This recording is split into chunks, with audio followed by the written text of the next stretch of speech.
Every year around this time, Apple releases new iPads, improving on design, internals, and software. Well, this year they have improved on last year's iPad Air, which was already an excellent tablet, and it outperforms the majority of other tablets on the market to date. This is Jonathan from OC for Tech, and in this video I'll be unboxing and giving you my first impressions of the new iPad Air 2. The box itself is pretty much unchanged from the previous generations. On the front you have a picture of the iPad Air, and on the side you have the iPad Air branding. So of course it would be logical to think that everything inside the box is going to be unchanged, which you would be correct if you guessed that. The very first thing that you're greeted with is the iPad Air 2 in all of its thin and glorious beauty. You also get a lightning cable and of course your charging brick or wall port, whatever you want to say. And you also get some paperwork. You get some basic literature on the iPad Air 2, you get some safety information, and of course you get the iconic Apple stickers. So without further ado, let's go ahead and unwrap that plastic from the iPad Air and get to my first impressions portion of this video. So we'll go ahead and boot this thing up for the first time on camera since a lot of you guys like to see that, and while that's happening, I'm going to tell you about the internals of the iPad Air 2. It features the A8X chipset, which is the first triple core processor Apple has ever used in a mobile device. It has 2GB of RAM, the Motion M8 coprocessor, and a smaller yet more powerful 7,340 mAh battery. Not too bad. If you've ever used an iPod, iPhone, or a previous gen iPad, you'll feel right at home with the setup process. I'm going to go ahead and do this off screen. However, I did want to show you that since the iPad Air 2 does feature Touch ID, you will be prompted to enter your fingerprint during the setup process. Unfortunately, at this time, you cannot share fingerprint registrations over iCloud. It might be a feature in the future. I'm not sure how they would implement that, but as of right now, you cannot do that. On the front, you're looking at a 9.7-inch IPS retina display with a resolution of 2048 by 1536, which comes out to a PPI of 264. Needless to say, it's pretty darn sharp. It also has an anti-reflective coating, which is something new Apple implemented in this generation iPad Air. On the bottom, of course, is a carryover of the iconic home button, which has always been with all of Apple's mobile devices, and of course now it has the Touch ID sensor built into it. At the top, you're going to find an improved iSight camera coming in at 1.2 megapixels, which is the same as the previous gen iPad Air. However, it features a new and improved sensor and an f2.2 aperture. On the back, you're going to find, of course, the aluminum body design, which looks absolutely gorgeous, especially the space gray model, which is the one that I have. At the top, you're going to find an improved 8 megapixel iSight camera, which features a new sensor and f2.4 aperture, and it's pretty much the same camera that you're going to find on the iPhone 5, if you like to take pictures with your tablet. In terms of button placement, it really hasn't changed from the previous generation iPads. However, gone is the mute toggle orientation lock switch, and that kind of makes me a little bit upset because I used it as a mute toggle switch quite frequently. Instead, it's replaced by a microphone. On the bottom, you're going to find your dual stereo speakers and of course your lightning port, which is a standard for Apple mobile devices now. And at the top, you're going to find your power button, which is in the top right corner, and then your 3.5mm headphone jack, which is on your left hand corner. I didn't show you anything on the left side of the iPad Air 2 because there's nothing to show. However, if you do have the LTE compatible model, your SIM card slot will be on the right hand side on the bottom.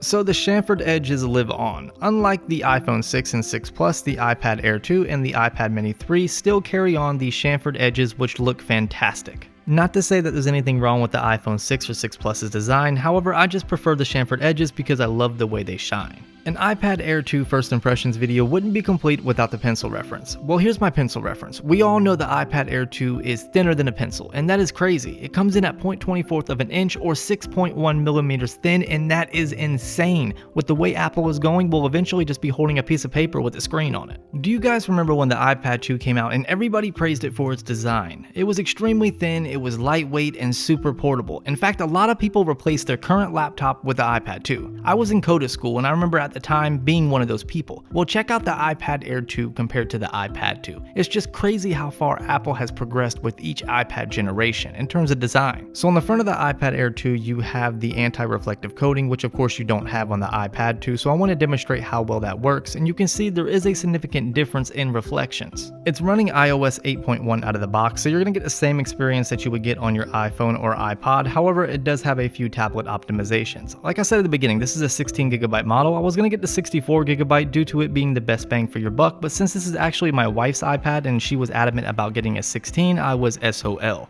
The display is very crisp and extremely clear, with incredibly accurate colors, which is to be said with all other iPads that feature the IPS panel. Viewing angles are also insanely good as long as you're not under direct sunlight, which you can definitely see a difference between the shaded area and the well-lit area in this shot. Apple has said since they have fused the front panel and the display together that it would allow for the images to almost appear like they were floating and you were actually touching each pixel. My first impressions on this? I don't know about all that. To me, it's really hard to see a difference between this display and the first generation iPad Air despite the anti-reflective coating. The screen is extremely responsive, which again should come to no surprise since the previous iPads have had no issues with touchscreen sensitivity. This thing is fast. Off my first impressions, I've had no problems with load times for apps, including several streaming services like AMC, ABC, and others, and like I said, this is my wife's iPad, so if you noticed a Lifetime app, it's not mine. So I didn't want to do an entire first impressions video without at least one benchmark test, so I went ahead and ran the Antutu benchmark testing app and the results were amazing, the best on any tablet I have ever seen, kicking it off with an astonishing 61,765. It trumps all generation Apple devices, not just iPads. Of course I'm going to do further testing, especially for my full review, so make sure you stay tuned, subscribe. You don't have to like the video if you don't like it, but just make sure you stay tuned for my full review.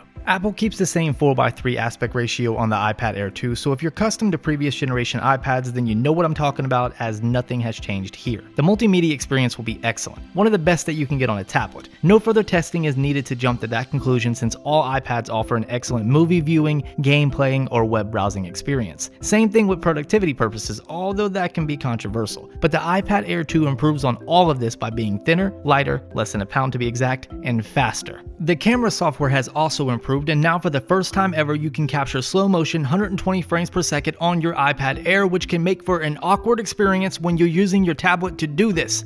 But if you wanted, it's still there. You also have panorama, which again, awkward. Time-lapse would be pretty cool. I could see being useful if you have a large enough stand to support your iPad. And of course you have all the other standard options for video, stills, and HDR. So as I wait impatiently for my Nexus 9 tablet to arrive, I will be getting more personal with the iPad Air 2 for my full review. So if you don't want to miss it, make sure you hit that subscribe button below. Also, drop me a comment and let me know what you want out of the full review. Well guys, I hope you liked this video. If you did, don't forget to hit that thumbs up button. It really helps out the channel. And don't forget to subscribe so you don't miss any of my new content. And while you're at it, why don't you check out some of my older videos? You might like what you see. Follow me on all my social media networks to have a more one-on-one based chat with me. And don't forget to leave a comment below and let me know what you thought. Of course, as always guys, thank you for watching and all your support, and I'll see you in the next one.